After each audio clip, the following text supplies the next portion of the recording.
بسم اللہ الرحمن الرحیم۔ السلام علیکم۔ بہت ہی پرانے زمانے کا قصہ ہے کہ ملک ایران میں ایک قالین کا سوداگر رہتا تھا۔ اس کی 7 بیٹیاں تھیں، کوئی بیٹا نہیں تھا۔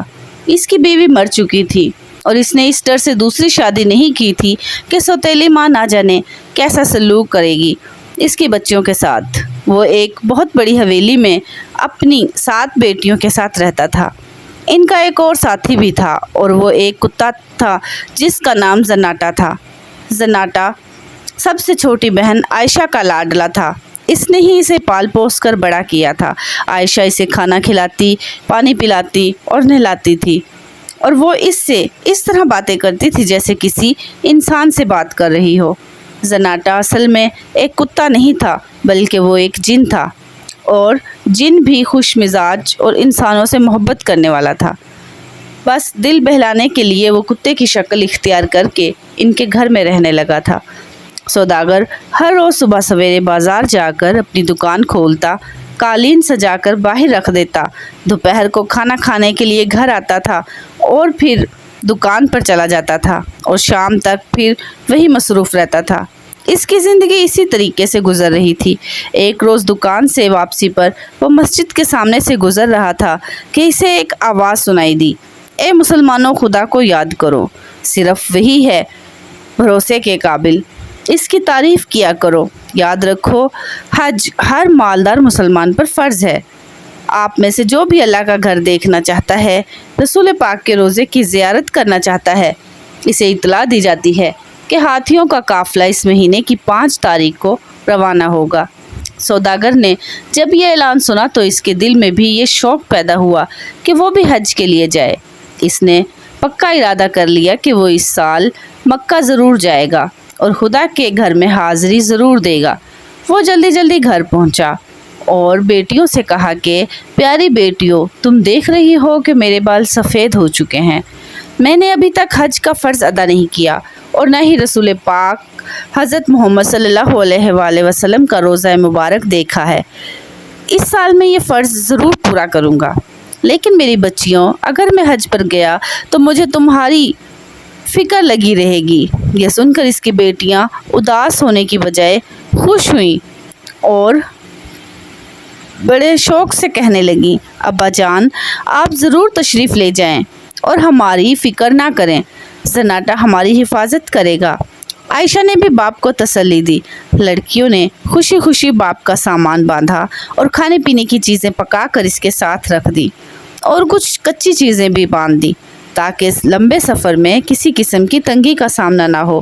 اس زمانے میں ایران سے مکہ جانے اور واپس آنے میں 1 سال لگ جاتا تھا۔ سوداگر نے اپنی بیٹیوں کے سال بھر کا سامان گھر میں ڈال دیا، ضرورت کی ہر چیز خرید کر دی تاکہ بچیوں کو کسی قسم کی تنگی نہ ہو۔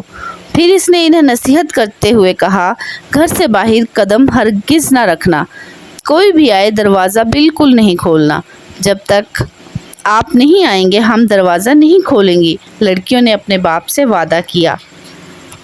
سوداگر نے اپنی بیٹیوں کو گلے لگا کر ان کو پیار کیا اور پھر انہیں اللہ کے حوالے کر کے حج پر روانہ ہو گیا۔ اسے یقین تھا کہ زناٹا کی موجودگی میں کوئی بھی گھر کے اندر داخل ہونے کی جرات نہیں کرے گا۔ لڑکیوں کے دروازے کو اچھی طرح بند کیا اور حویلی میں آرام سے رہنے لگی۔ وہ سارا دن صحن میں ان کے ساتھ کھیلتا اور رات کو عائشہ کے ساتھ سو جاتا تھا۔ کئی ہفتے اس طرح گزر گئے۔ ایک دن دروازے پر زور زور سے 3 بار دستک ہوئی، پھر ایک عورت کی آواز آئی، دروازہ کھولو، کون ہے آپ؟ 7 بہنیں دروازے کے پاس کھڑی ہو گئیں اور پوچھا، کون ہیں آپ؟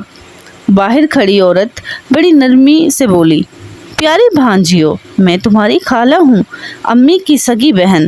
عائشہ نے فوراً سے کہا، آپ کو غلط فہمی ہوئی ہے بڑی بی، ہماری تو کوئی خالہ ہی نہیں، ہماری امی جان ہمارے ابا جان کی طرح ماں باپ کی اکلوتی بیٹی ہیں، اس لیے ہماری نہ تو کوئی خالہ ہے اور نہ ہی ماموں، ابا جان کے سوا ہمارا کوئی رشتہ دار نہیں، البتہ خدا ہے جو سب کا ہے۔ احمق لڑکی، عورت نے باہر سے جواب دیا، تم تو اس وقت پیدا بھی نہیں ہوئی تھی جب میری شادی ہوئی اور میں پردیس چلی گئی تھی۔ बड़ी प्यारी बच्चियां हो तुम, शाबाश, दरवाज़ा खोलो, देखो बहुत देर हो गई है और बाहर इतनी तेज़ धूप है कि मेरा भेजा पिघल रहा है और कोई साया भी तो नहीं जिसके नीचे खड़ी हो जाऊं। तुम बहुत अच्छी हो, जल्दी से दरवाज़ा खोलो, थोड़ी देर आराम करके तुमको मज़े मज़े की कहानियाँ सुनाऊंगी, दूसरे मुल्कों के बारे में बताऊंगी, तुम्हारी अम्मी और नानी के बारे में बताऊंगी। बहनों ने एक दूसरे की तरफ देखा और फिर मशवरा करने लगी। नहीं, हरगिज़ नहीं, आयशा ने कहा, खुदा के वास्ते दरवाज़ा ना खोलना, मुझे यकीन है कि ये औरत हमारी खाला नहीं है। अगर ये सच भी हो कि ये हमारी खाला है तो भी हमें दरवाज़ा नहीं खोलना चाहिए, क्योंकि अब्बा जान ने सख्ती से मना किया था और आप जानती हैं कि जो अपने माँ बाप का कहना नहीं मानता वो बड़ा बदनसीब होता है। जनाटा पास ही खड़ा था, वो एकदम भौंकने लगा, यानी मैं जनाटा हूँ, आप सबका रखवाला हूँ, कोई भी आपको नुकसान पहुँचाएगा तो मैं इसकी बोटियाँ कर दूँगा। कुत्ते की आवाज़ सुनकर नकली खाला वहाँ से खिसकती हुई बोली, कितनी गंदी बू आ रही है इस कुत्ते से। जनाटा जिन था, इसलिए वो बुढ़िया की आवाज़ से ही समझ गया कि वो कौन है। असल में वो चुड़ैल थी। जनाटा समझ गया कि वो बच्चियों को खाने के लिए आई है और चुड़ैल भी ये जानती थी कि जब तक ये जिन बच्चों की हिफाजत करता रहेगा वो इनको नहीं खा सकती, क्योंकि कुत्तों, चुड़ैलों, जिन भूतों के जानी दुश्मन होते हैं। सारी रात चुड़ैल के घर के इर्द गिर्द मंडलाती रही। रात के वक्त वो अपनी असली शक्ल में घूम रही थी। लंबे लंबे तेज दांत, बाल ऐसे कि जैसे सांप कुंडली मार के बैठा हो। वो जोर जोर से चीख रही थी, इस घर में 7 छोटी छोटी लड़कियां हैं, मैं इन सब को चट कर जाऊंगी। जनाटा भी सारी रात भौंकता रहा, मैं भी जनाटा हूँ, इन बच्चों का रखवाला, इन बच्चियों का तुम बाल भी बेका नहीं कर सकती। अगले दिन फिर वो चुड़ैल औरत के रूप में आई और दरवाज़ा खटखटाया और कहा, मेरी प्यारी भांजियों, दरवाज़ा खोलो, मैं तुमको देखकर आंखों को ठंडी करूंगी, मेरी बहन की निशानी हो तुम, देखो मैं तुम्हारे लिए देश देश के तोहफे लाई हूँ। जब चुड़ैल ने ये कहा तो बाकी 6 बहनें दरवाज़ा खोलने के लिए दौड़ी। आयशा ने चीख कर कहा, हम अब्बा जान से वादा किया था कि इस वक्त तक दरवाज़ा नहीं खोलेंगे जब तक कि वो खुद ना आए, और हमारा कुत्ता सारी रात भौंकता रहा है, वो हमें बता रहा था कि ये औरत चुड़ैल है। आयशा ने अपनी बहनों को बहुत मना किया, इनको बहुत रोका, लेकिन बहनों ने गुस्से से इसे परे धकेल दिया और बुरा भला कहने लगी, तुम तो बेवकूफ़ हो, तुम और तुम्हारा कुत्ता दोनों ही, हमारी खाला आई हैं और हम दरवाज़ा ना खोलें। वाह, फर्ज करो कि वो सचमुच की खाला नहीं है तो क्या फ़र्क पड़ेगा, इतनी नरम दिल बुढ़िया है, हमारा क्या बिगाड़ सकती है, वो हमारे लिए तोहफे लेकर आई है, वो हमें मज़े मज़े की कहानियाँ सुनाएगी। आयशा फिर भी ना मानी और बहनों का रास्ता रोककर बोली, नहीं, मैं दरवाज़ा नहीं खोलने दूंगी। लेकिन बहनों ने कुछ भी ना परवाह की और वो 2-3 थप्पड़ मारकर परे धकेल दिया और फिर दरवाज़ा खोलकर दरवाजे की चौखट पर खाला को बुलाने लगी, खाला जान तशरीफ लाइए। मगर रास्ते में जनाटा खड़ा था, वो गुस्से के मारे जोर जोर से भौंक रहा था। चुड़ैल इसके डर से आगे ना बढ़ी और वहीं खड़े खड़े हाथ फैलाकर बोली, बेटी, इस कुत्ते की बदबू से तो दिमाग उड़ता जाता है, जब तक इस कुत्ते को जान से नहीं मार दूंगी मैं अंदर नहीं आऊंगी। बड़ी बहनों ने इसी वक्त कुत्ते को पकड़ा और गला घोंट कर मार डाला। आयशा बेचारी बहुत रोई, बहुत चिल्लाई, मगर उन्होंने एक ना सुनी। वो एक तरफ और आयशा अकेली एक तरफ। वो गरीब क्या कर सकती थी। आयशा को कुत्ते के पास छोड़कर बाकी बहनों ने बड़ी बी को अंदर बुला लिया। जूं ही चुड़ैल ने अंदर पांव रखा, मुर्दा कुत्ते की लाश भौंकने लगी। बुढ़िया फिर से पीछे हट गई और बोली, तौबा तौबा तौबा तौबा, मेरे मरे हुए कुत्ते से तो और भी ज्यादा बू आ रही है, मैं तो हरगिज अंदर ना आऊंगी, पहले इस कुत्ते को जला दो। बड़ी बहनों ने फौरन से कुत्ते की लाश को जला दिया। आयशा ने इन्हें ना रोक सकी, लेकिन जब आग अच्छी तरह बुझ गई तो कुत्ते की राख समेट कर वो एक रुमाल में बांध ली और अपने पास रख लिया। फिर अलग बैठकर अपने प्यारे कुत्ते को याद करके रोने लगी। उन्होंने बुढ़िया के लिए अच्छे अच्छे खाने तैयार किए, इसे मजे मजे की बातें सुनी। दिन के वक्त वो बुढ़िया लड़कियों के साथ हंसती और बोलती रही जैसे सचमुच की खाला हो। इसने लड़कियों को तोहफे भी दिए, लेकिन जब रात हुई तो वो अपनी असली शक्ल में आ गई। उसकी आंखें अंगारों की तरह चमकने लगी, छुरियों की तरह लंबे और तेज दांत बाहर निकल आए और सांप की तरह फुनकारने लगे। हाथ तेज नाखून वाले बन गए। वो बेचैन होकर इधर उधर टहलने लगी और चीखने और चिल्लाने लगी, घर में 7 बहनें हैं, मैं आज इन सब को खा जाऊंगी। आयशा को बुढ़िया पर पहले ही शक था, वो जल्दी से चारपाई के पीछे छुप गई। बाकी 6 बहनों को खबर ना हुई। चुड़ैल ने इन सब को पकड़ लिया। सबसे पहले बड़ी बहन को पकड़ लिया और कहा, नरम नरम चूजे, बोल तुझे कहाँ से खाऊं, मेरे खाने से मेरे सर से खाना शुरू करो। क्योंकि इस बेवकूफ़ ने आयशा की बात ना समझी। बड़ी बहन ने जवाब दिया। बुढ़िया ने मज़े ले लेकर बड़ी बहन को खाया। फिर इसने छोटी बहन को पकड़ा और बोली, मेरे नरम नरम चूजे, बोल तुझे कहाँ से खाना शुरू करूं? पहले मेरे अहमक हाथों को खा जाओ, क्योंकि इनसे मैंने आयशा को मारा था। चुड़ैल इसके हाथों की हड्डियां चबाने लगी और जब पूरी लड़की इसके पेट में चली गई तो चुड़ैल ने तीसरी लड़की को पकड़ लिया और फिर पूछा, बोल मेरे नरम नरम चूजे, कहाँ से खाना शुरू करूं?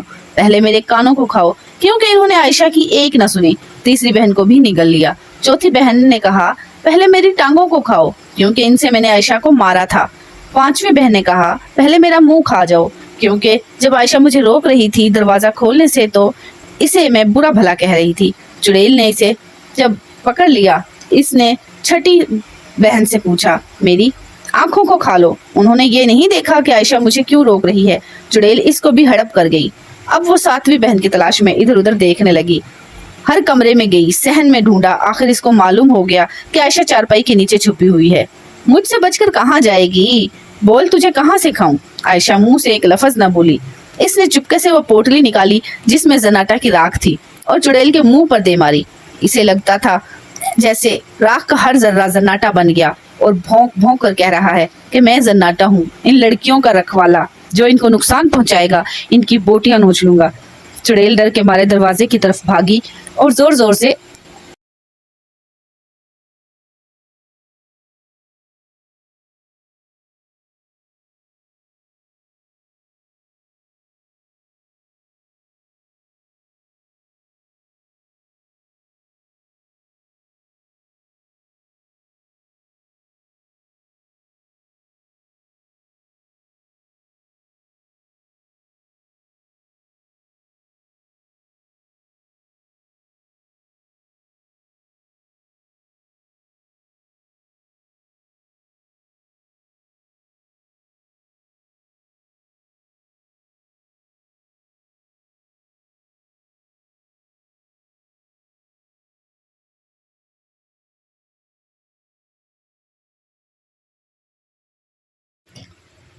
चीख रही थी, मुझे जाने दो, मुझे जाने दो, ये कुत्ता मुझे मार डालेगा। लेकिन कुत्ते की राख भौंके जा रही थी।